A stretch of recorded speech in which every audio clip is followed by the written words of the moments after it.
નમસ્તે, જય માતાજી। મારું નામ અંશુલ છે। હું ટ્રાફિકમાં ઊભો હતો ત્યારે એક 12 વર્ષની માસૂમ છોકરી તડપતી સડક પર ઉઘાડા પગે રૂમાલ વેચી રહી હતી। તેના ચહેરા પર માસૂમિયત હતી, પણ હાલતની માર સ્પષ્ટ દેખાતી હતી। ત્યારે અચાનક એક રખડું છોકરાએ કોઈ કારણ વગર તેને જોરદાર થપ્પડ મારી દીધો। તે નાનકડી જાન લથડીને સીધી મારી ગાડી સામે આવીને પડી। તે પડે મારું દિલ જાણે ધબકી ગયું। મેં તરત ગાડી રોકી અને દોડીને તેને ઊભી કરી। તેની આંખોમાં આંસુ હતા, પણ અવાજમાં ફરિયાદ નહોતી। ખબર નહીં કેમ મને તેના પર એટલી દયા આવી કે મેં તેને મારી ગાડીમાં બેસાડી લીધી। તે બેસતાની સાથે જ મોટી મીઠી મીઠી વાતો કરવા લાગી। તેના માસૂમ અવાજમાં સાદગી અને પ્રેમ બંને ઝલકતા હતા। તેણે જણાવ્યું કે તેની મા દિવસ રાત સિલાઈનું કામ કરે છે અને તે પોતે સડક પર રૂમાલ વેચીને પોતાની માને મદદ કરે છે। તેની દરેક વાત મારા દિલને સ્પર્શી રહી હતી। તેને જોઈને મને મારી દીકરી સંજના યાદ આવી ગઈ, જે બિલકુલ આ જ રીતે ભોળપણથી વાતો કરતી હતી। હું તેની વાતોમાં એટલો ખોવાઈ ગયો કે એક પળ માટે એ ભૂલી ગયો કે ઘેર મારી પત્ની મારી રાહ જોતી હશે। તે દિવસે હવામાન પણ જાણે તેની કહાનીઓનો હિસ્સો બની ગયો હતો। તેજ વરસાદ શરૂ થઈ ગયો હતો અને મારી ગાડી પણ રસ્તામાં ખરાબ થઈ ગઈ હતી, એટલે હું સડક કિનારે ઊભો રહીને વરસાદ રોકાવાની રાહ જોઈ રહ્યો હતો। ત્યારે તે માસૂમ મારી ગાડી સામે આવી ગઈ હતી।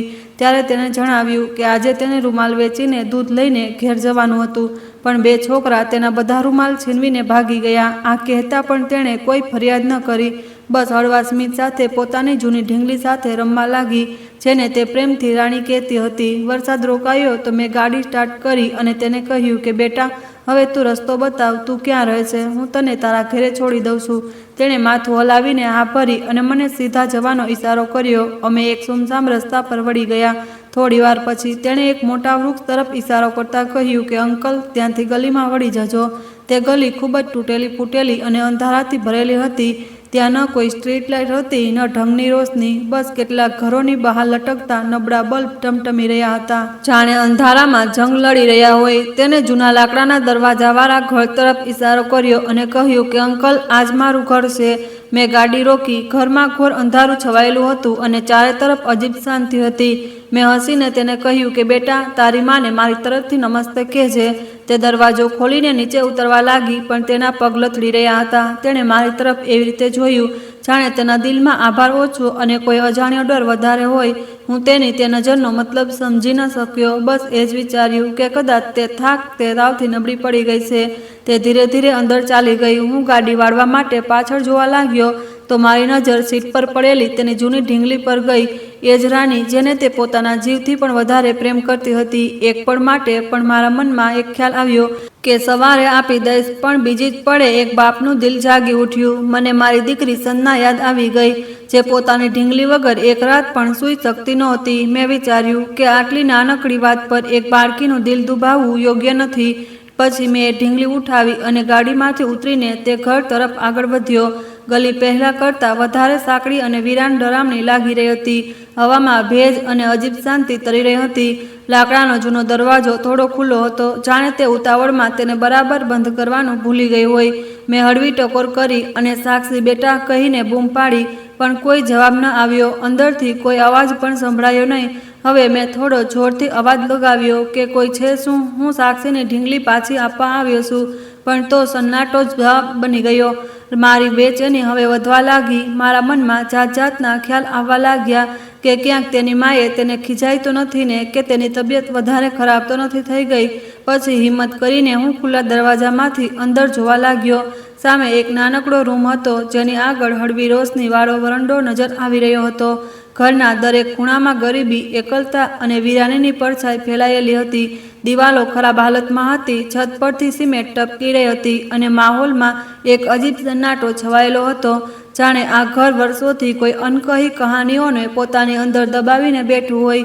મારું દિલ ઝડપથી ધડકવા લાગ્યું અને મને મહેસૂસ થયું કે કદાચ હું અજાણતામાં કોઈ એવા સત્યના દરવાજા પર ઊભો છું, જે મારું જીવન હંમેશા માટે બદલી દેવાનું છે। હેલો, કોઈ છે? મેં ડરતા ડરતા એક પગલું અંદર મૂક્યું અને ઊંચા અવાજમાં કહ્યું કે જુઓ, હું ફક્ત આ ઢીંગલી આપવા આવ્યો છું અને પછી તરત પાછો જતો રહીશ। હું હજી મારી વાત પણ પૂરી નહોતો કરી શક્યો કે મારી પાછળ લાકડાનો ભારે દરવાજો એક ભયાનક ધડાકા સાથે બંધ થઈ ગયો। તે જ અવાજે જાણે મારી આત્માને હચમચાવી દીધી. મારું દિલ એટલી ઝડપથી ધડકવા લાગ્યું જાણે છાતી તોડીને બહાર આવી જશે. મારા કાનોમાં પોતાની જ ધડકણોનો અવાજ ગુંજી રહ્યો હતો અને આખું શરીર પરસેવાથી ભીંજાઈ ગયું હતું. હું ગભરાઈને પાછો ફર્યો તો વરંડાના ઊંડા અંધારામાંથી એક ભારે, ઠંડો અને ખતરનાક અવાજ સંભળાયો. અંદર તો આવી ગયા છો, હવે બહાર જવાનો વિચાર પણ પોતાના દિમાગમાંથી કાઢી નાખો. તે અવાજ એટલો સખત અને બેરહેમ હતો કે મારા પગ નીચેથી જાણે જમીન ખસી ગઈ. ધીરે ધીરે અંધારામાંથી બે માણસો બહાર આવ્યા. તેમના ચહેરા પર દરિંદગી સ્પષ્ટ દેખાઈ રહી હતી. તેમની આંખોમાં માણસાઈનું નામો નિશાન પણ નહોતું. તેમાંથી એકના હાથમાં લાંબો ચમકતો ચાકુ હતો જેની ધાર હળવી રોશનીમાં પણ એવી ચમકી રહી હતી જાણે કોઈનો જીવ લેવા બેચેન હોય. મારી જીભ સુકાઈ ગઈ, ગળું કાપવા લાગ્યું અને શબ્દો તૂટતા બહાર આવ્યા. તમે લોકો કોણ છો? મને જવા દો. મેં તમારું શું બગાડ્યું છે? હું તો ફક્ત એક બાળકની ઢીંગલી આપવા પાછો આવ્યો હતો. ચાકુ પકડેલા માણસે જોરથી અટ્ટહાસ્ય કર્યું. તેના હાસ્યમાં એવું ઝેર હતું કે મારી કરોડરજ્જુ સુધી હલી ગઈ. તેણે કહ્યું, બગાડ્યું તો કંઈ નહીં, પણ બનાવવા બહુ કંઈ આવ્યા છો. તમારી ખોટી હમદર્દી અને બેવકૂફી ભરી ભલાઈ. મેં કાંપતા અવાજમાં કહ્યું, જો પૈસા જોઈએ તો લઈ લો, મારી પાસે જેટલું પણ છે બધું લઈ લો. મારી ગાડીની ચાવી, બટુઓ, ઘડિયાળ, મોબાઈલ બધું જ લઈ જાઓ, પણ મને જવા દો. બીજો માણસ, જે ઉંમરમાં મોટો અને વધારે ખતરનાક લાગી રહ્યો હતો, ધીરેથી તે મારી નજીક આવ્યો અને ઠંડો શ્વાસ છોડતા બોલ્યો, એટલી પણ શું ઉતાવળ છે? હજી તો રમત શરૂ થઈ છે. તમે અમારા ખાસ મહેમાન છો, તમારી સેવા પણ તો કરીશું. મારું દિમાગ શૂન પડતું જઈ રહ્યું હતું ત્યારે અચાનક મને સાક્ષીનો ખ્યાલ આવ્યો. મેં બેચેનીથી પૂછ્યું, તે છોકરી ક્યાં છે? તમે લોકોએ તેને કંઈ કર્યું તો નથી? તે બીમાર હતી, તે માસૂમ છે. મારા અવાજમાં ડર સ્પષ્ટ ઝલકતો હતો. મારી વાત સાંભળીને બંને માણસો એકબીજાને જોઈને જોરથી હસવા લાગ્યા. તેમના હાસ્યમાં એવી સખ્ત દિલી હતી કે મારા રૂવાટા ઊભા થઈ ગયા. ચાકુવાળો બોલ્યો, એ છોકરીએ તો તમને અહીં સુધી પહોંચાડ્યા છે. તે અમારું સૌથી કામયાબ ઝાડ છે. તેનો માસૂમ ચહેરો અને રડતી આંખો જોઈને તમારા જેવા લોકો પોતે જ ફસાઈ જાય છે. મને વિશ્વાસ નહોતો થઈ રહ્યો. હું ખરાબ રીતે હલી ગયો હતો. મેં કહ્યું, નહીં, આ જૂઠ છે. તે એવી ન હોઈ શકે. તે તો બિચારી પોતાની માને મદદ કરનારી એક સીધી સાદી છોકરી છે. ત્યારે મોટા માણસે ઊંચા અવાજમાં બૂમ પાડી, સાક્ષી, બહાર આવી જા. તારા અંકલ તને બહુ યાદ કરી રહ્યા છે. ત્યારે અંધારા રૂમના પડદા પાછળથી સાક્ષી બહાર આવી. પણ તે એ જ સાક્ષી નહોતી જેને હું રસ્તાભર માસૂમ સમજતો રહ્યો હતો. તેના ચહેરા પર ન માસૂમિયત હતી, ન ડર. તેની આંખો ઠંડી અને ખાલી હતી, જાણે તેમાં કોઈ ભાવના જ ન બચી હોય. તેણે મારી તરફ એક નજર નાખી જેમાં પોતાપણું નહીં પણ ઠંડી બેરુખી અને ચાલાકી હતી. પછી તેણે નજર ફેરવી લીધી. ચાકુવાળો બોલ્યો, છેલ્લા 1 કલાકથી અમે તમારી રાહ જોઈ રહ્યા હતા. અમને પૂરો ભરોસો હતો કે તમે આ ઢીંગલી માટે જરૂર પાછા ફરશો. તે જૂની ઢીંગલી ફક્ત એક ચારો હતી જેણે જાણી જોઈને તમારી ગાડીમાં છોડવામાં આવી હતી જેથી તમારી દયા તમને પાછી અહીં ખેંચી લાવે. તે વખતે મને લાગ્યું જાણે કોઈએ મારી છાતી પર પથ્થર મૂકી દીધો હોય. તે બાળકીની બીમારી, તેનો કાપતો અવાજ, તેનું દૂધ માટે રૂમાલ વેચવું, બધું એક વિચાર્યું સમજ્યું નાટક હતું. મેં તૂટેલા દિલથી સાક્ષી તરફ જોયું અને પૂછ્યું, આ બધું શું છે? તેણે મારી તરફ જોયા વગર સપટ અવાજમાં કહ્યું, ચાચા, મેં મારું કામ કરી દીધું. હવે હું સુવા જાઉં છું. અને તે પાછી તે જ અંધારા રૂમમાં ચાલી ગઈ.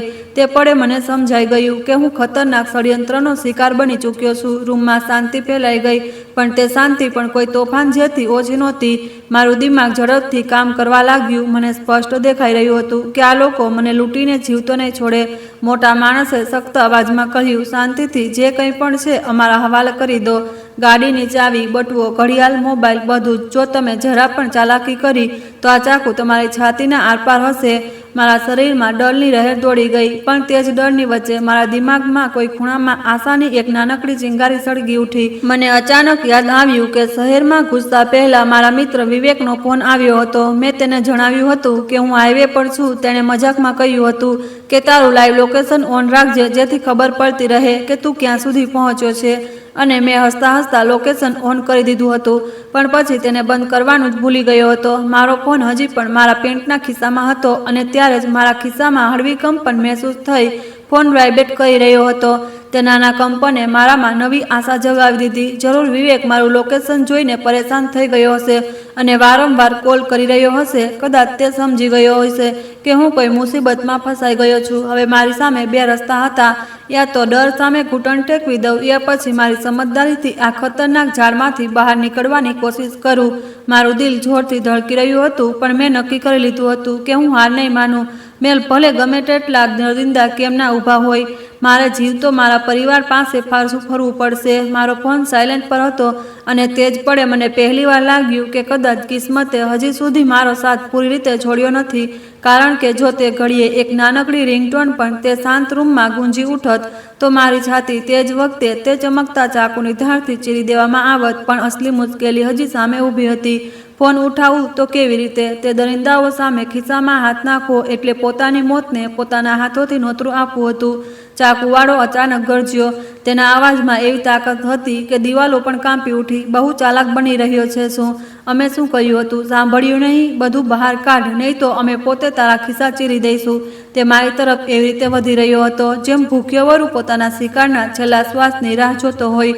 આ એ જ ક્ષણ હતી જે મને હંમેશા માટે મિટાવી પણ શકતી હતી અને નવી જિંદગી પણ આપી શકતી હતી. મેં મારા ચહેરા પર ડરની એવી ઊંડી રેખાઓ લાવી કે મને પોતે પણ લાગ્યું જાણે હું ખરેખર તૂટી ચૂક્યો છું. મારો અવાજ કાંપી રહ્યો હતો, પણ તે કાપવાની પાછળ હવે તે લોકો માટે એક વિચારેલું સમજેલું ષડયંત્ર માટે રચવાનું હતું. મેં હકલાતા કહ્યું કે હા હા કાઢું છું, બધું લઈ લો, બસ મને મારશો નહીં. મેં ધીરેથી મારો હાથ ખિસ્સા તરફ વધાર્યો. ત્યાં મારો ફોન સતત કાંપી રહ્યો હતો. દરેક વાઇબ્રેશન મારા દિલની ધડકનો સાથે તાલ મિલાવી રહ્યું હતું. એવું લાગી રહ્યું હતું જાણે મારા ખિસ્સામાં બંધ તે નાનકડું ડિવાઇસ મારા કિસ્મતના દરવાજા ખખડાવી રહ્યું હોય. મારી આંગળીઓ બટવાને પકડવાના બહાને ફોનની ઠંડી સ્કિનને સ્પર્શી ગઈ. મારો શ્વાસ ગળામાં અટકી ગયો. જો તેમણે જરા પણ શંકા કરી લીધી તો બધું ખતમ થઈ જશે. એક પળ માટે સમય જાણે થંભી ગયો હોય. મારી આંગળીઓ સ્કિન પર સરકતા કોલ રિસીવ કરી લીધો. હવે લાઈનના તે પાર વિવેક હતો, મારો મિત્ર, મારો સહારો, મારી છેલ્લી આશા. અને અહીં આ રૂમમાં મારા જીવનનો ફેસલો થવાનો હતો. મેં મારો બટવો કાઢ્યો અને તેમની તરફ વધારી દીધો, પણ તે જ ક્ષણે મેં મારા અંદર બેઠેલા ડરપોક માણસને ધક્કો મારીને કિનારે કરી દીધો. મારી કરોડરજ્જુ સીધી થઈ ગઈ. મારી આંખોમાં અચાનક એક અજીબ કઠોર ચમક આવી ગઈ. મેં મારા અવાજને ડરમાંથી કાઢીને હુકમના બદલી દીધો. તમે લોકોએ મને કોઈ મામૂલી માણસ સમજી રાખ્યો છે શું? મારા આ અચાનક બદલાયેલા રૂપથી તેઓ એક પળ માટે હેરાન થઈ ગયા. મેં મોકો પકડી લીધો અને મારો અવાજ એટલો ઊંચો કરી દીધો કે ફોનની બીજી તરફ ઊભેલા વિવેક દરેક શબ્દને સ્પષ્ટ સાંભળી શકે. તમને શું લાગે છે આ વિરાન જગ્યાને લાવીને મને લૂંટી લેશો અને કોઈને ખબર પણ નહીં પડે? જે પડે હું આ ગલીમાં ઘૂસ્યો હતો તે જ પડે મારું લાઈવ લોકેશન સીધું પોલીસ હેડક્વાર્ટરમાં જઈ રહ્યું છે. મારા શબ્દો હવામાં હથોડાની જેમ ગુંજી રહ્યા હતા. આ અંધારી ગલી જે તમને પોતાની જાગીર લાગી રહી છે ને, તેનું આખું સરનામું હવે તેમના સિસ્ટમમાં નોંધાઈ ચૂક્યું છે. જો હું નક્કી કરેલા સમય પર મારા ઘેર ન પહોંચ્યો તો પોલીસની ગાડીઓ આ ગલીને ચારે તરફથી ઘેરી લેશે અને તમારા લોકો પાસે ભાગવા માટે 1 ઇંચ જમીન પણ નહીં બચે. મોટા માણસના પગલાઓમાં પહેલીવાર ખચકાટ દેખાઈ. તેની આંખોમાં શંકા અને ડરની પાતળી રેખા ઉભરી આવી. મહેન્દ્રએ ચાકુ મારી તરફ તાકતા ગુસ્સાથી કહ્યું, તું અમને બેવકૂફ સમજે છે શું? પોલીસ તારા માટે પોતાની ફોજ કેમ દોડાવશે? હવે વિશ્વાસ કરવો કે ન કરવો તમારી મરજી છે. મેં ઠંડા લહેજામાં જવાબ આપ્યો, પણ યાદ રાખજો, જો અડધા કલાકમાં હું ઘેર ન પહોંચ્યો તો આ મામલો ફક્ત લૂંટફાટનો નહીં રહે, કિડનેપિંગ અને મર્ડરની કોશિશમાં બદલાઈ જશે. અને ત્યારે તમારા બંનેનું બાકીનું જીવન જેલની અંધારી કોટડીમાં સળતા પસાર થશે. આ એક નાનકડા શબ્દએ રૂમમાં એવો પડ્યો જેમ બારૂદના ઢગલા પર ચિંગારી પડે. બંનેના ચહેરાનો રંગ ઉડી ગયો. તેની આંખોમાં ડર સ્પષ્ટ દેખાયો. તેઓ વિચારી રહ્યા હતા કે જો હું સાચું બોલી રહ્યો છું તો આગલું પગલું તેમનું છેલ્લું પગલું હોઈ શકે. મારું દિલ હજી પણ છાતીમાં તોફાનની જેમ ધડકી રહ્યું હતું, પણ મેં મારા ચહેરા પર પથ્થર જેવી શાંતિ લગાવી રાખી હતી. હું જાણતો હતો કે આ રમત હવે નસોની તાકાતની નહીં પણ દિમાગની મજબૂતીની હતી. જો આ પડે મેં ડર દેખાડ્યો તો બધું ખતમ. રૂમમાં એવો સન્નાટો છવાઈ ગયો જાણે આખી દુનિયા શ્વાસ રોકીને ઊભી હોય. હું અંદરથી તૂટી રહ્યો હતો પણ બહારથી પહાડ બનીને ઊભો હતો. હવે ફેસલો તેમના હાથમાં હતો અને મારી કિસ્મત તે પાતળી દોરી પર લટકેલી હતી જે ફોનની તે અદ્રશ્ય લાઈન દ્વારા વિવેક સુધી જઈ રહી હતી. મેં મહેસૂસ કરી લીધું હતું કે હવે રમત પોતાના છેલ્લા વળાંક પર પહોંચી ચૂકી છે. એટલે મેં પોતાનો સૌથી મોટો અને છેલ્લો પત્તો રમવાનો ફેસલો કરી લીધો. મેં ઊંડો શ્વાસ લીધો અને કાપતા પણ સ્પષ્ટ અવાજમાં કહ્યું, જુઓ, મને મારો જીવ વહાલો છે અને તમને ફક્ત માલથી મતલબ છે. તમે જે ચાહો છો તે બધું હું તમને આપી દઉં, પણ બસ મને જીવતો જવા દો। મેં મારો બટવો કાઢ્યો અને તેમની સામે જમીન પર ફેંકી દીધો। આ લો, આમાં લગભગ 400 રોકડા છે। મારા બધા એટીએમ કાર્ડ પણ આમાં જ છે। એટીએમ, ક્રેડિટ બધું જ તમે રાખી લો। તેમની આંખોમાં લાલચની ચમક સ્પષ્ટ દેખાઈ રહી હતી।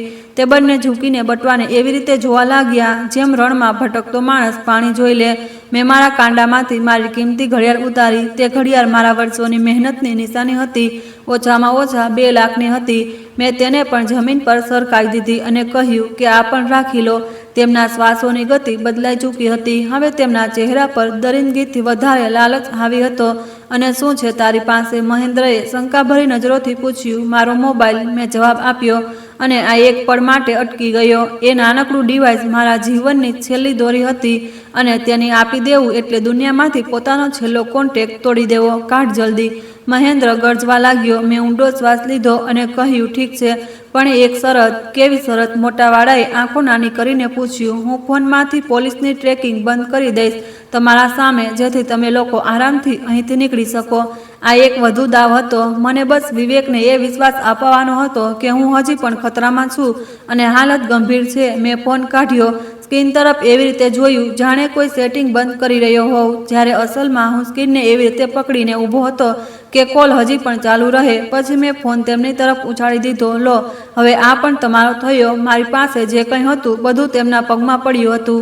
હું નિશસ્ત્ર, લાચાર અને દુનિયાથી કપાયેલો ઊભો હતો। હવે મારી સુરક્ષા ફક્ત વિવેકની સમજદારી અને પોલીસની ઝડપ પર ટકેલી હતી। મોટાવાળાએ બધો સામાન ભેગો કરી લીધો, પણ મહેન્દ્ર હજી પણ મને શંકાની નજરથી જોઈ રહ્યો હતો। ભાઈ, મને આ ઠીક નથી લાગી રહ્યું। ક્યાંક આ આપણને ફસાવી ન દે। આને ખતમ કરીને જઈએ, તેણે દબાયેલા અવાજમાં કહ્યું। નહીં, મોટાવાળાએ તેને રોક્યો।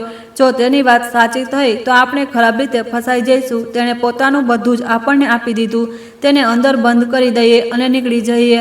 જ્યાં સુધી કોઈ અહીં પહોંચશે, આપણે બહુ દૂર જઈ ચૂક્યા હોઈશું। આ સાંભળીને મારા સૂકા શ્વાસોમાં થોડા જીવ આવ્યો। ઓછામાં ઓછું હાલ પૂરતું તો તે મને મારવાનો ઈરાદો છોડી રહ્યા હતા। તેણે અંદરના રૂમમાં બંધ કરી દીધો અને બહારથી કુંડી લગાવી દીધી।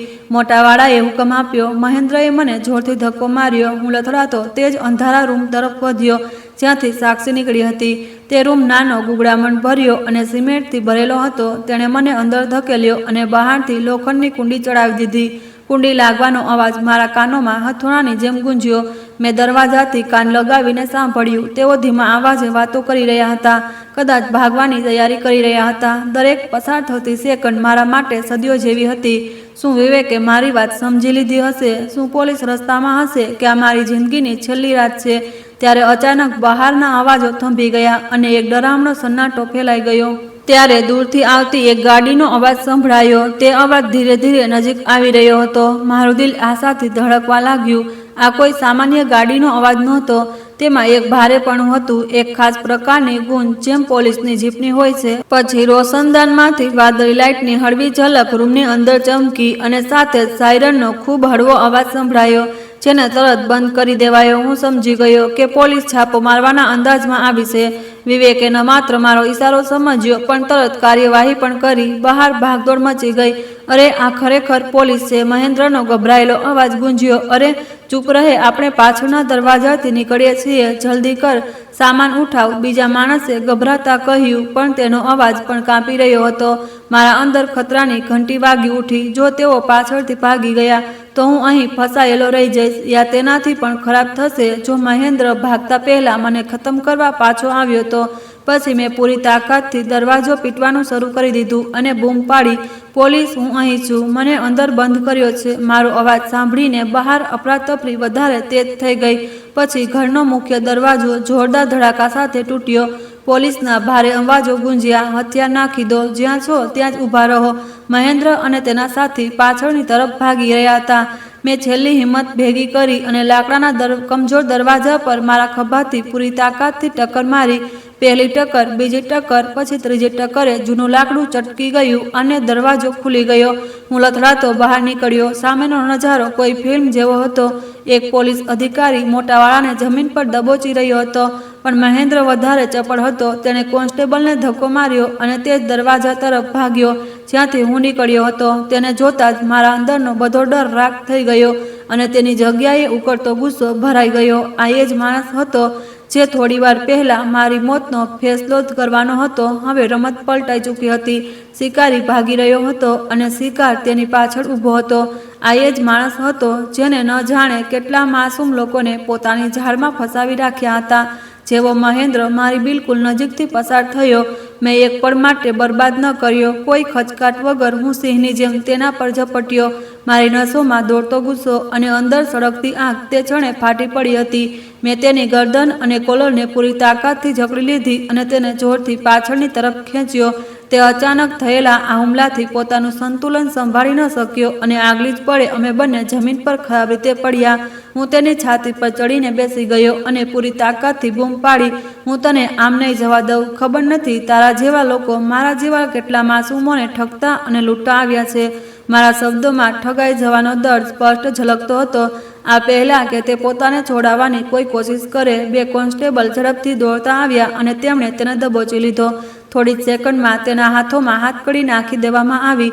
તેનો અહંકાર, તેનું ઘમંડ અને તેની બનાવટી તાકાત બધું જ એક પળમાં ખતમ થઈ ચૂક્યું હતું. થોડી જ મિનિટોમાં આખો માહોલ પોલીસની સખ્ત નિગરાનીમાં આવી ગયો. એક સિનિયર ઇન્સ્પેક્ટર મારી પાસે આવ્યા. તેમના ચહેરા પર ગંભીરતા હતી પણ અવાજમાં શાંતિ. તેમણે પૂછ્યું, તમે ઠીક છો? તમે જ અંશુલ છો ને? તમારા મિત્ર વિવેક સાહેબે અમને ખબર કરી દીધી હતી કે તમે અહીં મુસીબતમાં ફસાયા છો. મેં ઊંડો શ્વાસ લેતા કહ્યું કે જી, હું ઠીક છું. આપ લોકોનો ખૂબ ખૂબ આભાર. જો તમે સમય પર ન પહોંચ્યા હોત તો કદાચ આજે કંઈક બીજું જ થઈ ગયું હોત. ત્યારે અંદરના રૂમનો પડદો હટાવીને એક પોલીસવાળો બહાર આવ્યો.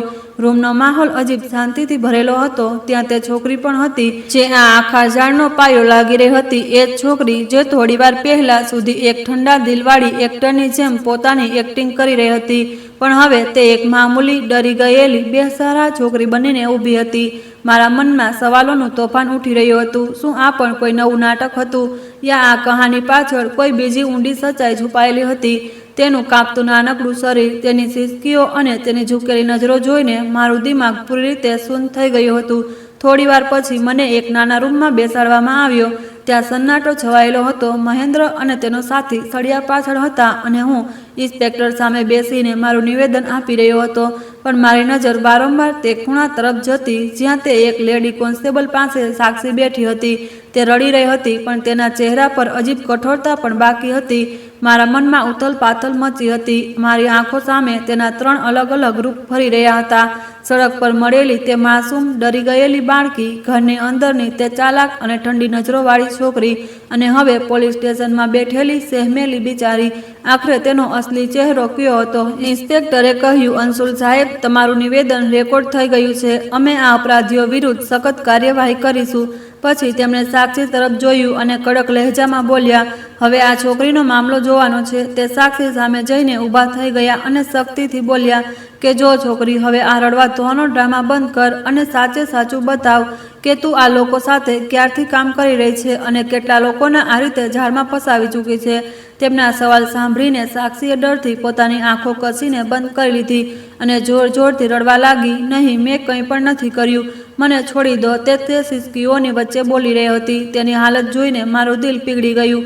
હું મારી ખુરશી પરથી ઉઠીને ઇન્સ્પેક્ટર પાસે ગયો અને કહ્યું કે ઇન્સ્પેક્ટર સાહેબ, બસ 1 મિનિટ આપો. આ બહુ ડરી ગયેલી છે. કદાચ મારી સાથે વાત કરી લે. ઇન્સ્પેક્ટરે હળવેથી માથું હલાવ્યું અને પાછળ હટી ગયા. હું ઘોટણીએ બેસીને સાક્ષી સામે બેસી ગયો. મેં ખૂબ જ નરમાઈથી તેના માથા પર હાથ મૂક્યો. મારા સ્પર્શથી તેનું શરીર વધારે કાપવા લાગ્યું. મેં ધીમા અવાજમાં કહ્યું કે સાક્ષી બેટા, હવે ડરવાની કોઈ વાત નથી. તે લોકો હવે તને કોઈ નુકસાન નહીં પહોંચાડી શકે. તું પોલીસની સિક્યોરિટીમાં છે. બસ મને સાચું બતાવ કે તું કોણ છે. શું તું તે બંનેમાંથી કોઈની દીકરી છે? મેં સળિયા પાછળ ઊભેલા મહેન્દ્ર અને તેના સાથી તરફ ઇશારો કર્યો. મારી વાત સાંભળીને તેણે જોરથી માથું હલાવી દીધું. તેની આંખોમાંથી આંસુ સતત વહી રહ્યા હતા. નહીં અંકલ, તે ધ્રુસકે રડી પડી. તે મારા કોઈ નથી લાગતા. તે ખૂબ ખરાબ લોકો છે. તું ખૂબ જાલિમ છે.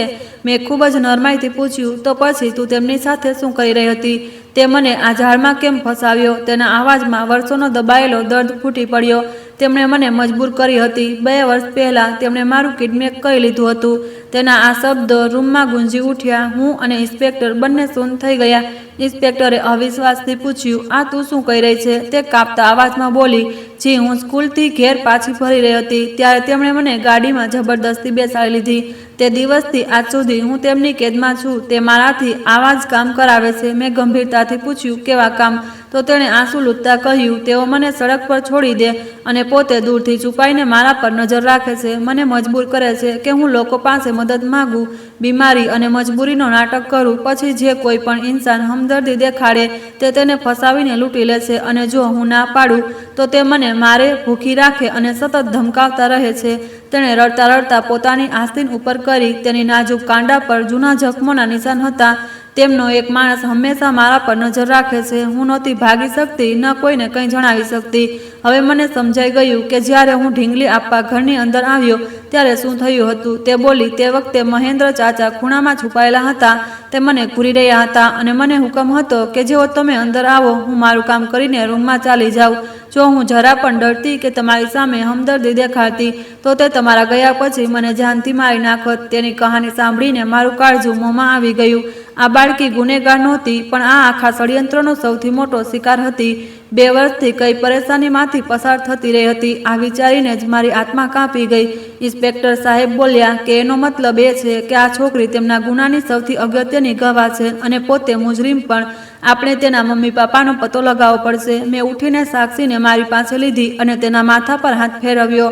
તેણે મને મજબૂતીથી પકડી લીધો, જાણે હું તેનો છેલ્લો સહારો હોઉં. મેં ઇન્સ્પેક્ટર તરફ જોયું અને કહ્યું કે ઇન્સ્પેક્ટર સાહેબ, આ બાળકીને તેના મા બાપ સાથે મળાવવાની હવે મારી જવાબદારી છે. હું તેના ઘરવાળાઓને શોધવામાં તમારી હરસંભવ મદદ કરીશ. હું આ બાળકીને તેના ઘરે પહોંચાડીને દમ લઈશ. ઇન્સ્પેક્ટરે મારી વાતથી સહમત થયા અને સાક્ષીને ડિટેલમાં નિવેદન લેવા માટે એક લેડી પોલીસ ઓફિસરને બોલાવી લીધી. હું ત્યાં જ બેસીને તે છોકરીને જોતો રહ્યો, જે હિચકીઓની વચ્ચે તૂટેલી ફૂટેલી યાદોમાં પોતાના 2 વર્ષ જૂના જીવનની કહાની સંભળાવી રહી હતી. તેના દરેક શબ્દમાં એક એવો દર્દ હતો જેને ફક્ત તે જ મહેસૂસ કરી શકતી હતી. થોડીવાર પછી ઇન્સ્પેક્ટર મારી પાસે આવીને બેઠા. અંશુલ સાહેબ, છોકરી જે જણાવી રહી છે તે હોશ ઉડાવી દેનારી વાત છે. તે લોકોએ આખું નેટવર્ક બનાવી રાખ્યું છે. આ લોકો સ્કૂલોની બહારથી એકલા બાળકોનું કિડનેપ કરે છે અને પછી તેમનો પણ ભીખ માગવા અને આ પ્રકારના ગુનાઓ માટે ઉપયોગ કરે છે. તો હવે આગળ શું થશે? ઇન્સ્પેક્ટર સાહેબ, મેં પૂછ્યું, શું તેના ઘરવાળાઓનો પતો ચલી શકે છે? જે અમારી પૂરી કોશિશ હશે, ઇન્સ્પેક્ટરે કહ્યું. પરેશાની એ છે કે બાળકને પોતાના શહેરનું નામ સિવાય કંઈ પણ બરાબર યાદ નથી. તેને પોતાના મમ્મી પપ્પાનો ફોન નંબર કે ઘરનું સરનામું યાદ નથી. તે બસ એ જ જણાવી રહી છે કે તે સ્કૂલની પાસે એક મોટો પાર્ક હતો અને તેના ઘરની ગલીમાં એક બકરી હતી. આ માહિતી ખૂબ જ સામાન્ય છે, પણ અમે તો કોશિશ કરીશું. મેં નિરાશાથી માથું હલાવી દીધું. એનો મતલબ હતો કે આ બધું શોધ ખૂબ લાંબી હોઈ શકે. પણ બેટા, તને તારા શહેરનું નામ તો યાદ છે ને? મેં સાક્ષીને પૂછ્યું. જ્યારે તે નિવેદન આપીને ફ્રી થઈ, તેણે આંસુભરી આંખોથી મારી તરફ જોયું કે જી અંકલ, મારા શહેરનું નામ ભાગલપુર છે. મેં કહ્યું, આ તો ખૂબ મોટું શહેર છે.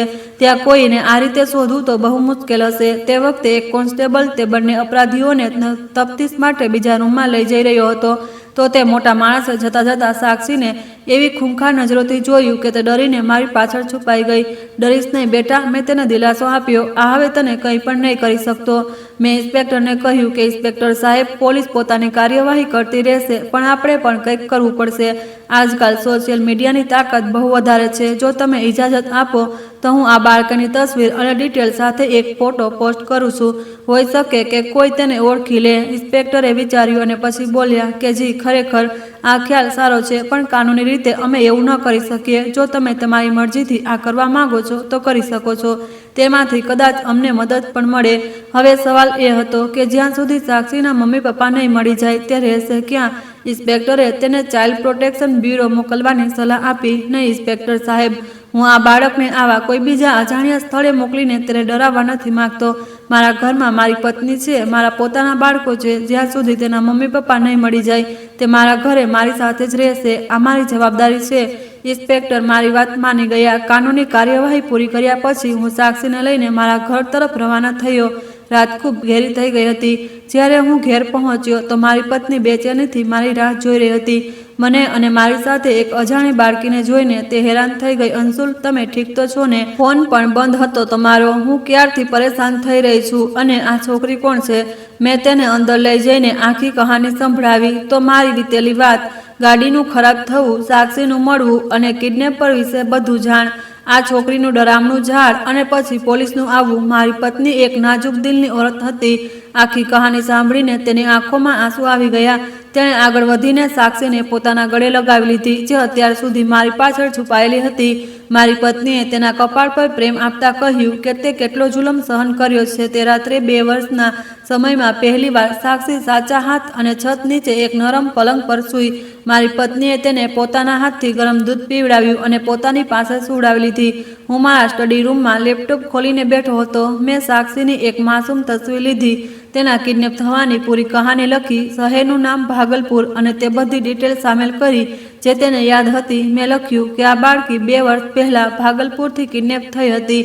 આજે તે અમને મળી છે. શું કોઈ તેને ઓળખે છે તો મહેરબાની કરીને આ પોસ્ટને એટલી શેર કરો કે તે તેના મમ્મી પપ્પા સુધી પહોંચી જાય. બધું ટાઈપ કર્યા પછી મેં એક લાંબો શ્વાસ લીધો અને પોસ્ટના બટન પર ક્લિક કરી લીધું. મારી એક ક્લિકે સાક્ષીના કિસ્મતને ઇન્ટરનેટની મોટી દુનિયામાં ઉછાળી દીધી હતી. હવે બસ રાહ હતી આશા અને પ્રાર્થનાની સાથે એક તકલીફદાયક ઇંતજારની. સોશિયલ મીડિયા પોસ્ટને શેર થયાને 4 દિવસ પસાર થઈ ગયા હતા. આ દિવસો આશા અને લાચારીની વચ્ચે ઝૂલતા પસાર થઈ રહ્યા હતા. 4 દિવસ એવા વીત્યા જાણે કોઈએ સમયને જાણી જોઈને ધીમો કરી દીધો હોય. દરરોજ સવાર મારા માટે આશા અને બેચેનીથી એક નવી કસોટી બનીને આવતી હતી. હું ઊંઘ ખુલતાની સાથે જ સૌથી પહેલાં મારો ફોન ઉઠાવતો, સ્ક્રીનની રોશની મારી આંખો પર પડતી અને દિલ ધડકતા નોટિફિકેશન ચેક કરતો. પણ દર વખતે એ જ ખાલીપણું હાથ લાગતું. હજારો શેર થઈ ચૂક્યા હતા, સેંકડો કોમેન્ટ્સ આવી ચૂક્યા હતા. લોકો આશીર્વાદ આપી રહ્યા હતા, હમદર્દી વ્યક્ત કરી રહ્યા હતા, પોતાની તરફથી મદદનો ભરોસો અપાવી રહ્યા હતા. પણ કોઈ નક્કર ખબર ન આવી, પાકો પુરાવો, સુરાગ નહીં. ઘરનો માહોલ પણ હવે પહેલા જેવો નહોતો રહ્યો. સાક્ષી જે શરૂઆતમાં દરેક અવાજ પર ચોંકી જતી હતી, હવે તે થોડી શાંત રહેવા લાગી હતી. તે મારી પત્ની સાથે ધીરે ધીરે ભળવા લાગી હતી. રસોઈમાં તેમની પાસે ઊભી રહેતી, નાના મોટા કામોમાં હાથ વેચતી, ક્યારેક ચૂપચાપ બેસીને ટીવી જોતી. પણ તેની આંખોમાં હજી પણ એક પડછાઈ છુપાયેલી હતી, જાણે તે ડર કે ઘર બનાવી લીધું હોય, જાણે તેને દરેક પડે એ ડર હોય કે ક્યાંક કોઈ દરવાજો ફરીથી ખુલે અને કોઈ તેને ફરીથી તે અંધારામાં ઘસડી ન જાય. પછી 5મા દિવસની સવાર બાકીના દિવસોથી અલગ હતી. કદાચ કિસ્મતનો પણ હવે દયા આવી ગઈ હતી. જેવો મેં ફોન ઉઠાવ્યો, મારી નજર એક અજાણ્યા નંબરથી આવેલા મેસેજ પર જઈને થંભી ગઈ. તે થોડા શબ્દોએ મારા શ્વાસ રોકી લીધા. શું આ બાળકી સાક્ષી છે? શું આ ભાગલપુરની જ છે? કૃપા કરીને તરત સંપર્ક કરો. આ અમારી દીકરી હોઈ શકે છે. મારા હાથ બેકાબૂ થઈને કાપવા લાગ્યા. દિલ એટલી ઝડપથી ધડકી રહ્યું હતું જાણે છાતીમાંથી બહાર નીકળી આવશે. મેં એક પણ ગુમાવ્યા વગર તે નંબર પર કોલ લગાવ્યો. સામેથી એક માણસનો કાપતો અવાજ સંભળાયો. હેલો, કોણ બોલી રહ્યા છો? મેં પોતાને સંભાળતા જવાબ આપ્યો કે હું અંશુલ બોલી રહ્યો છું. તમે હમણાં જ સાક્ષી વિશે મેસેજ કર્યો હતો. થોડીવાર માટે ત્યાં ઘોર સન્નાટો છવાઈ ગયો. પછી અચાનક જાણે કોઈનો સંયમ તૂટી ગયો હોય, તે માણસ રડતા રડતા બોલ્યો, તે મારી દીકરી છે, મારી સાક્ષી. 2 વર્ષથી અમે તેને શોધી રહ્યા છીએ. સાહેબ, તમે પ્લીઝ બતાવો, તે ઠીક તો છે ને? મારી આંખો પણ ભરાઈ આવી, ગળું રૂંધાઈ ગયું. તો પણ મેં પોતાને મજબૂત કરતા કહ્યું કે જી, તે બિલકુલ ઠીક છે, સુરક્ષિત છે અને કદાચ તમારી પાસે પાછા ફરવાની જ રાહ જોઈ રહી છે.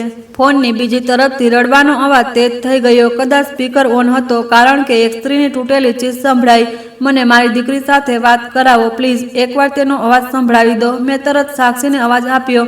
તે પાસે જ બેઠી હતી. તેણે ગભરાયેલી નજરોથી મારી તરફ જોયું, જાણે કોઈ અજાણ્યા ફેસલાથી ડરી રહી હોય. મેં ધીરેથી કહ્યું, બેટા, કદાચ તારા મમ્મી પપ્પા મળી ગયા છે. તેના ચહેરા પર પહેલા અવિશ્વાસની રેખા ઉભરી, પછી અચાનક તેની આંખો ફેલાઈ ગઈ, હોઠ કાપવા લાગ્યા અને તે ધીરે ધીરે મારી પાસે આવી ગઈ, જાણે સપના અને હકીકતની વચ્ચે ઊભી હોય. મેં ફોન તેના હાથમાં પકડાવી દીધો.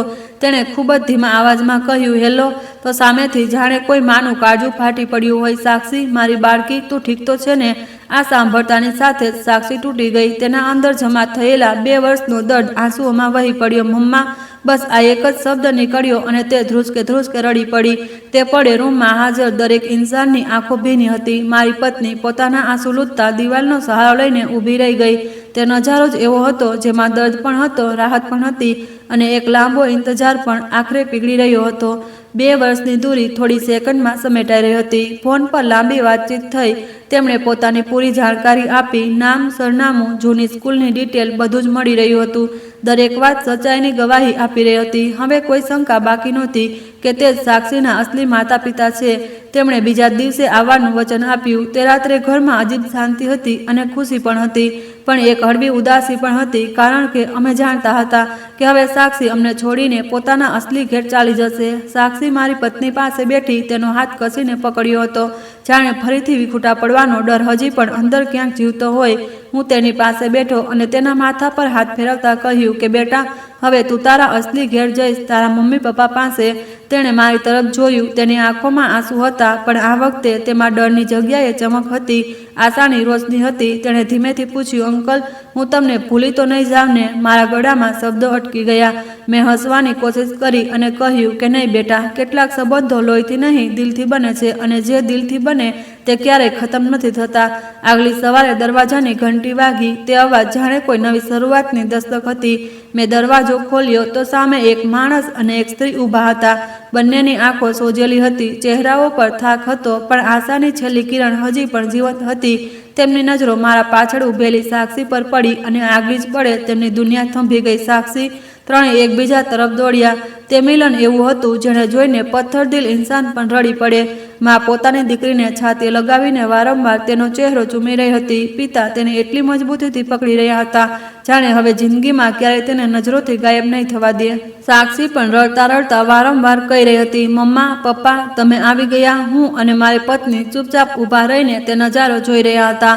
અમારા અંદર એક અજીબ શાંતિ ઉતરી રહી હતી, જાણે કોઈ અધૂરી જવાબદારી પૂરી થઈ ગઈ હોય, જાણે ઉપરવાળાએ અમને આ સારું કામ માટે પસંદ કર્યા હોય અને આજે તે કામ પૂરું થઈ ગયું હતું. થોડી વાર પછી તે બંને મારી પાસે આવ્યા. તે માણસે મારા હાથ થામી લીધા. તેની આંખોમાં આભાર અને આંસુ બંને હતા. સાહેબ, તમે અમને અમારી જિંદગી પાછી આપી દીધી. અમે તમારો આ ઉપકાર ક્યારેય નહીં ભૂલી શકીએ. મેં તેનો હાથ મજબૂતીથી દબાવ્યો અને કહ્યું કે આ કોઈ ઉપકાર નથી, આ ફક્ત ઇન્સાનિયત છે, અને ઇન્સાનિયતનું દેવું નથી હોતું. સાક્ષી જતા પહેલા મારી પાસે આવી. તેને મને કસીને ગળે લગાવી લીધો. તેનો નાનકડો અવાજ મારા કાનોમાં ગુંજી ઉઠ્યો, અંકલ, તમે મારા હીરો છો. મારી આંખો પણ ભરાઈ આવી, પણ મેં પોતાને સંભાળતા કહ્યું, હંમેશા ખુશ રહેજે બેટા, અને ક્યારેય ડરીશ નહીં. તે પોતાની માનો હાથ પકડીને ધીરે ધીરે દરવાજામાંથી બહાર ચાલી ગઈ. હું દરવાજા પર ઊભો રહીને તેને ત્યાં સુધી જોતો રહ્યો જ્યાં સુધી તે મારી નજરોમાંથી ગાયબ ન થઈ ગઈ. હવે ઘર ફરીથી પહેલા જેવું શાંત થઈ ગયું, પણ હવે તે દિવાલોમાં એક કહાની વસી ચૂકી હતી, દર્દની, આશાની અને ઇન્સાનિયતની જીતની કહાની. હું મારા સ્ટડી રૂમમાં બેઠો હતો. સામે એ જ લેપટોપ ખુલ્લો હતો જ્યાંથી આ બધું શરૂ થયું હતું, પણ આજે દિલમાં અજીબ શાંતિ હતી. તે રાત્રે મેં લાંબા સમય પછી ચેનની ઊંઘ લીધી, કારણ કે આજે મને વિશ્વાસ થઈ ગયો હતો કે આ દુનિયામાં બુરાઈ ભલે ગમે તેટલી તાકાતવર કેમ ના હોય, અંતમાં જીત હંમેશા ઇન્સાનિયતની જ હોય છે. તે રાત પછી જિંદગી ધીરે ધીરે પોતાની જૂની ગતિમાં પાછી ફરતી જરૂર દેખાવા લાગી, પણ સચ્ચાઈ એ હતી કે બધું જ પહેલાં જેવું હોવા છતાં પહેલાં જેવું નહોતું રહ્યું. ઘર એ જ હતું, દિવાલો એ જ હતી, રૂમ એ જ હતા, પણ દરેક ખૂણામાં સાક્ષીની હાજરીની એક હળવી પડછાઈ ઠરેલી મહેસૂસ થતી હતી. તેના હાસ્યની ગુંજ હવે હવામાં નહોતી તરી રહી, તો પણ એવું લાગતું હતું જાણે સીડીઓ પાસે ઊભી રહીને તે હમણાં જ અવાજ આપશે યા ડ્રોઈંગ રૂમના સોફા પર બેસીને માસૂમ સવાલ પૂછશે. મારી પત્ની અવારનવાર તેના વિશે વાત કરતી. ક્યારેક અચાનક તેની પસંદનું ભોજન બનાવી દેતી, ક્યારેક બજારમાં નાનકડી હેર ક્લિપ જોઈને થંભી જતી અને પછી પોતે ચૂપ થઈ જતી. તેની આંખોમાં એક અજીબ ખાલીપણું ઉતરી આવતું, જાણે એક વધુ બાળકની મા હોવાનો અહેસાસ થોડા દિવસો માટે તેના જીવનમાં આવ્યો અને પછી ચૂપચાપ પાછો જતો રહ્યો. હું પણ ઘણીવાર અજાણતામાં ફોન ઉઠાવી લેતો, ગેલેરી ખોલીને તેની તસવીરો જોતો. તે તસવીરો જેમાં તે પહેલીવાર ખુલીને હસી હતી, તે તસવીર જેમાં તેણે મારી પત્નીનો દુપટ્ટો ઓઢ્યો હતો અને પોતાને અરીસામાં જોઈ રહી હતી. હું વિચારતો, એક નાનકડી મુલાકાતે જીવનના અર્થ કેવી રીતે બદલી નાખ્યા. એક અજાણી બાળકી ક્યારે પોતાના પણાની દોરીથી બંધાઈ ગઈ, ખબર જ ન પડી. લગભગ એક અઠવાડિયું વીતી ગયું હશે કે એક સાંજે જ્યારે સૂર્ય ડૂબી રહ્યો હતો અને ઘરમાં હળવી શાંતિ ફેલાયેલી હતી, મારા ફોનની ઘંટડી વાગી. સ્ક્રીન પર નામ ચમક્યું, સાક્ષીના પપ્પા. મેં રાહ જોયા વગર ફોન ઉઠાવ્યો. આ વખતે તેમના અવાજમાં પહેલા જેવો કાંપ નહોતો, પણ એક ઠહેરાવ હતો, એક શાંતિ હતી. અંશુલજી, અમે તમને મળવા માંગીએ છીએ. જો તમને કોઈ પરેશાની ન હોય તો. મેં તરત કહ્યું, એમાં પૂછવાની શું વાત છે? તમે લોકો જ્યારે ચાહો આવી શકો છો. આ ઘર તમારું છે. તેમને થોડી પળ રોકાઈને કહ્યું કે નહીં, આ વખતે અમે ઈચ્છીએ છીએ કે તમે અમારા ઘેર આવો, ભાગલપુર. સાક્ષી તમને બહુ યાદ કરી રહી છે. તે રોજ તમારા વિશે પૂછે છે. ભાગલપુર. આ નામ સાંભળતાની સાથે જ મારા અંદર જાણે કેટલાય નજારા એક સાથે જાગી ઉઠ્યા. એ જ શહેર જ્યાં આ કહાની શરૂ થઈ હતી, એ જ ગલીઓ, એ જ ડર, એ જ અજાણ્યા રસ્તાઓ, પણ આ વખતે ત્યાં જવાનો મતલબ ખોફ નહીં પણ એક શાંતિભર્યું મિલન હતું. હું થોડી પણ ચૂપ રહ્યો, પછી હળવા સ્મિત સાથે કહ્યું કે હું જરૂર આવીશ. 2 દિવસ પછી હું ભાગલપુર માટે નીકળી પડ્યો. રસ્તા ભર યાદો મારી સાથે સફર કરતી રહી. તે સુમસામ સડક જ્યાં પહેલીવાર મેં સાક્ષીને જોઈ હતી, તેનો સહેમેલો ચહેરો, તે ડરથી ભરેલી આંખો, અને પછી તે ખોફનાક ઘર જ્યાં જિંદગી અને મોત વચ્ચેની દૂરી બસ થોડી પળોની રહી ગઈ હતી. પણ આ વખતે હું એ જ કહાનીના એક નવા વળાંક તરફ વધી રહ્યો હતો, જ્યાં ડરની જગ્યાએ રાહત હતી. જ્યારે હું તેમના ઘરની બહાર પહોંચ્યો તો દરવાજા પર જ સાક્ષી ઊભી મળી. આ વખતે તેના ચહેરા પર તે માસૂમ મુસ્કાન પૂરી રીતે પાછી આવી ગઈ હતી. આંખોમાં ડરનો સાયો નહીં, પણ પોતાનાપણું અને સુરક્ષાની ચમક હતી. અંકલ, તમે આવી ગયા? તે ખુશીથી ચીસો પાડી અને દોડીને મને વળગી પડી. મેં તેને કસીને ગળે લગાવી. કેવી છે મારી બહાદુર બાળકી? તો તે ખિલખિલાવીને બોલી કે હવે બિલકુલ ઠીક છું. હવે મને કોઈ ડર નથી લાગતો. ઘરની અંદરનો માહોલ પ્રેમ અને શાંતિથી ભરેલો હતો.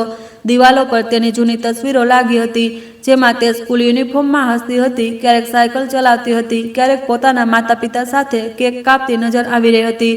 તે ઘર હવે ફરીથી પૂરું લાગી રહ્યું હતું, જાણે તૂટેલી કડી ફરીથી જોડાઈ ગઈ હોય. જમવાના મેજ પર બેસીને જ્યારે અમે વાતો કરી રહ્યા હતા તો સાક્ષીના પપ્પાએ એક એવી ખબર આપી જેણે મારા અંદર ઊંડાઈ સુધી હદ મચાવી દીધી. તેમણે કહ્યું, અંશુલજી, પોલીસે તે ગેંગના બાકીના સભ્યોને પણ પકડી લીધા છે. હું ચોંકી ગયો. ખરેખર? તો તેમણે માથું હલાવ્યું કે જી, તમારી આપેલી જાણકારી અને સાક્ષીની હિંમતભરી ગવાહીથી આખું નેટવર્ક સામે આવી ગયું.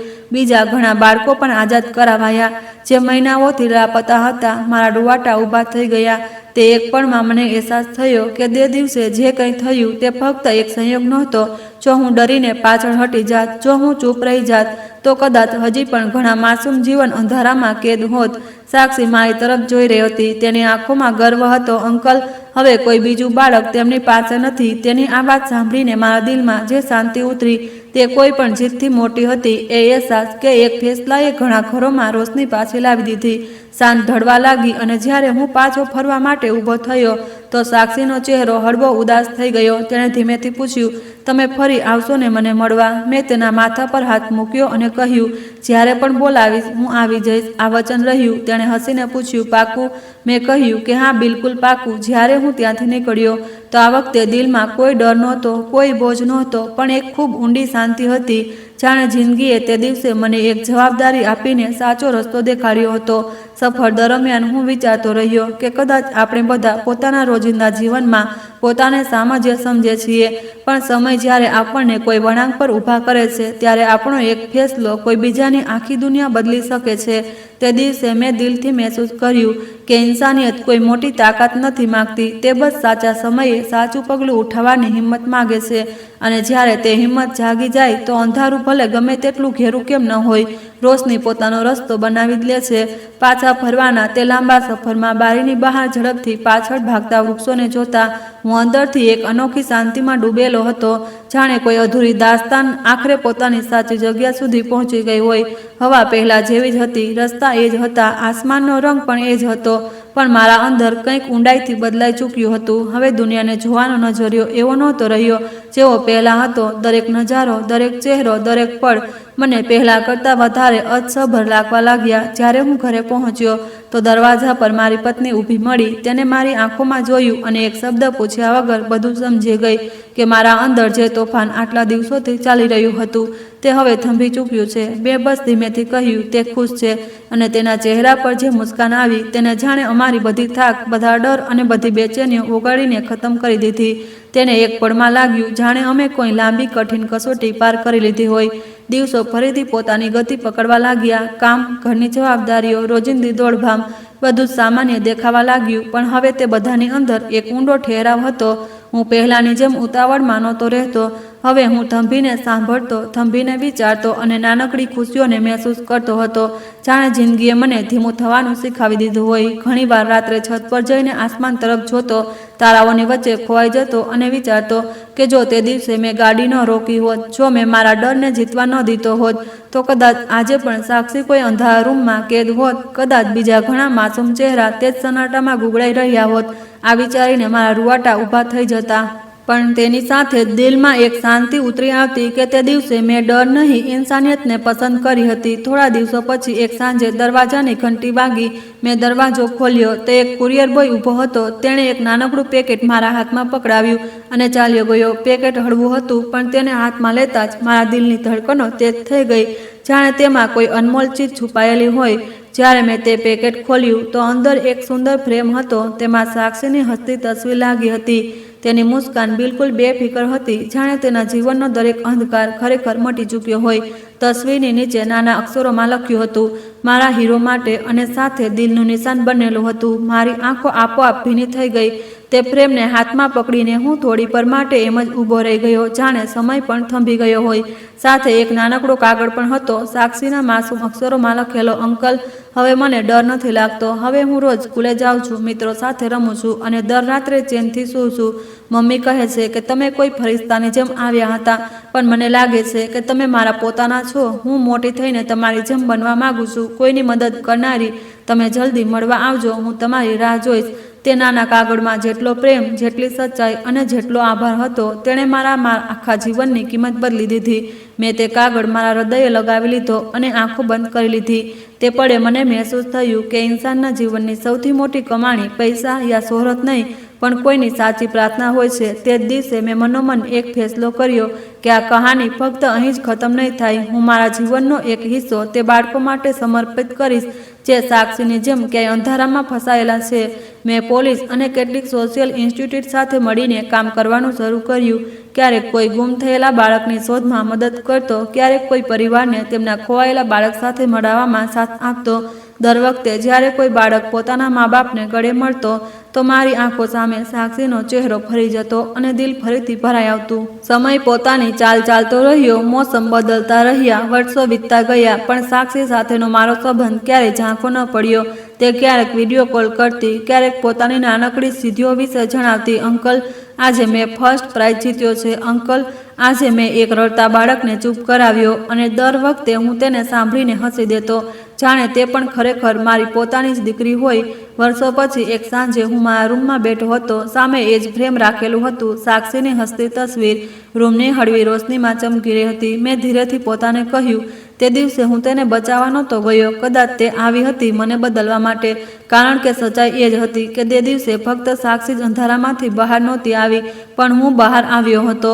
મારા ડરથી, મારા મતલબથી, મારી સીમિત સોચથી, અને એક એવા જીવન તરફ વધ્યો હતો જ્યાં ઇન્સાનિયત કોઈ કિતાબોમાં લખેલો શબ્દ નહીં, પણ જીવનનો તરીકો બની જાય છે. આ કહાની અહીં જ ખતમ નથી થતી, કારણ કે દરરોજ ક્યાંક ને ક્યાંક કોઈ ને કોઈ સાક્ષી આજે પણ રાહ જોઈ રહી છે. કોઈ એવા ઇન્સાનની જે એક પળ માટે રોકાઈને પૂછી લે કે બેટા શું થયું છે. અને કદાચ એ જ આખી દાસ્તાનનું સૌથી મોટું સત્ય છે. હીરો તે નથી હોતો જે સૌથી તાકાતવર હોય યા જે દરેક લડાઈ જીતી લે. હીરો તે હોય છે જે સાચા વખતે પોતાના ડર છતાં કોઈ બીજા માટે ઊભો થઈ જાય, અને એ જ એક પગલું કોઈની આખી દુનિયા બદલી દે. આ કહાનીનો અસલી સાર ફક્ત એટલો નથી કે ઇન્સાનિયત સાચી ચીજ હોય છે, પણ એ છે કે ઇન્સાનિયત સૌથી મોટી તાકાત હોય છે અને તેનો અસર ક્યારેય નાનો નથી થતો. આપણે અવારનવાર પોતાની રોજિંદી દોડધામમાં ડર, શંકા અને ઉતાવળને પોતાના ફેસલાઓ પર હાવી થવા દઈએ છીએ. કોઈ અજાણ્યાની મદદ કરતા પહેલાં 100 વાર વિચારીએ છીએ. એ માની લઈએ છીએ કે આ આપણું કામ નથી, યા પછી ક્યાંક આપણે પોતે મુસીબતમાં ન પડી જઈએ. પણ ઘણીવાર એ જ એક નાનકડો ઠહેરાવ, એ જ એક પળની હિંમત, એ જ એક ઇન્સાનિયત ભરો ફેસલો કોઈના આખા જીવનની દિશા બદલી દે છે. સચ્ચાઈ એ પણ છે કે દરેક માસૂમ ચહેરો એવો નથી હોતો જેવો તે ઉપરથી દેખાય, અને દરેક કઠોર ચહેરો પથ્થર દિલ નથી હોતો. ઘણીવાર માસૂમિયત પાછળ ઊંડો પડદો છુપાયેલો હોય છે, મજબૂરી છુપાયેલી હોય છે, ડર છુપાયેલો હોય છે, અને એક એવી જંગ છુપાયેલી હોય છે જેને તે ઇન્સાન ચૂપચાપ એકલો લડી રહ્યો હોય. એટલા માટે કોઈના વિશે અભિપ્રાય બનાવતા પહેલાં તેની સિચ્યુએશનને સમજવી, તેના હાલાતને મહેસૂસ કરવા અને તેની કહાનીને સાંભળવી ખૂબ જ જરૂરી છે, કારણ કે અધૂરી જાણકારી અવારનવાર ખોટા ફેસલાઓને જન્મ આપે છે. આ કહાનીએ એ પણ સાબિત કર્યું કે બુરાઈ ભલે ગમે તેટલી ચાલાક કેમ ન હોય, તે ગમે તેટલી ઝાડ બિછાવી લે, તે ગમે તેટલી મજબૂતીથી પોતાના પગ જમાવી લે, પણ તેનો પાયો હંમેશા પોલો હોય છે. સાચું અને ઇન્સાનિયતના મૂળ ભલે ધીમી ગતિને વધતા હોય પણ તે ઊંડા હોય અને એ જ ટકે છે. જીત હંમેશા શોર મચાવીને નથી આવતી, ઘણીવાર તે ચૂપચાપ એક સાચા ફેસલાના રૂપમાં સામે ઊભી હોય છે. આપણામાંથી મોટા ભાગના લોકો પોતાને સામાન્ય સમજે છે. આપણે લાગે છે કે આપણા ફેસલાઓથી શું ફરક પડશે, આપણે એકલા શું બદલી શકીએ છીએ, પણ ઇતિહાસ ગવાહ છે કે મોટા બદલાવ હંમેશા કોઈ એક ઇન્સાનની હિંમતથી શરૂ થયા. સાચા સમયે લેવાયેલો એક નાનકડો સાચો ફેસલો કોઈ એક પરિવારની નહીં પણ ઘણી જિંદગીઓની દિશા બદલી શકે. એટલે જ્યારે પણ જિંદગી તમને કોઈ વળાંક પર ઊભા કરે, જ્યાં એક તરફ ડર હોય અને બીજી તરફ ઇન્સાનિયત, તો યાદ રાખો કે તમારો પસંદ કરેલો રસ્તો ફક્ત તમારા માટે નહીં પણ કોઈ બીજાના ભવિષ્ય માટે પણ માયને રાખી શકે. કારણ કે ક્યારેક દુનિયા બદલવા માટે મોટી તાકાત નહીં, બસ એક સાચા દિલ અને એક સાહસી પગલાંની જરૂર હોય છે. તો મિત્રો, આશા રાખું છું કે તમને અમારી વાર્તા પસંદ આવી હશે. જો વાર્તા પસંદ આવી હોય તો વિડીયોને લાઇક કરો, ચેનલ પર નવા છો તો ચેનલને સબસ્ક્રાઈબ કરો અને હા, નોટિફિકેશન બેલ ચોક્કસ દબાવજો જેથી આગામી અપડેટ સૌથી પહેલાં તમને મળે. અને તમે આ વાર્તા ક્યાંથી સાંભળી રહ્યા છો, તમારા શહેર કે ગામનું નામ જરૂરથી જણાવજો. ધન્યવાદ.